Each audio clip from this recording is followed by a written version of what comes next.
15 Mayıs 1950'den bu yana iktidar yüzü göremeyen CHP Genel Merkezi'ne sesleniyoruz Konya'da. Demokrasiye, milli iradeye, insan hak ve hürriyetlerine gerçek manada inanan hiçbir parti darbecilerin ve zalimlerin ayağına gitmez. CHP'nin darbecilerin ayağına gitmesi ve onlarla kucaklaşması aslında geçmişten gelen kronik bir rahatsızlığının göstergesidir. Özellikle darbe severlikten darbe savarlığa geçmediğiniz müddetçe iktidarı ancak rüyalarda görürsünüz. Mısırlı bir gazeteci soru sordu ve bu soru karşısında da hiçbir cevap veremediniz.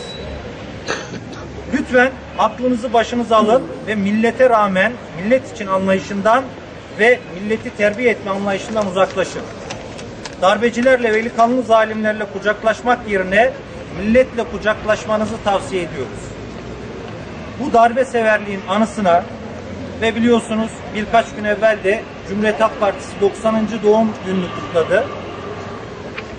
Ve her yerde adalet platformu olarak da bizler gerek Suriye'deki yönetime gerekse de Mısır'daki darbeci zihniyete yapmış oldukları ziyaret ve gerekse de bu manada tam da doğum günü arefesinde 90. doğum günü arefesinde böyle bir ziyaret gerçekleşti. Türk halkı adına üzüntü verici bir olaydı bu. Bu nedenle bizler CHP Genel Merkezi'ne bu anlamda demokratik bir tepki, demokratik bir hakkı kullanmak adına şöyle bir hediye vermek istiyoruz.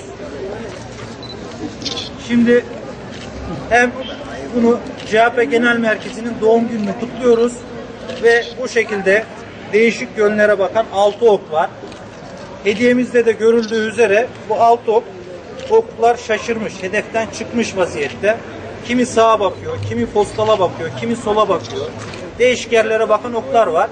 Burada CHP'nin oklar noktasındaki siyasetinin de bir yanlışlık olduğunu mizahi bir dille biz göstermek istedik.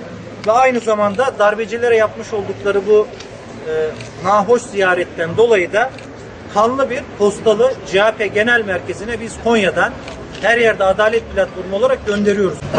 Böyle. Evet. Sen al istersen içeriye kadar götürelim.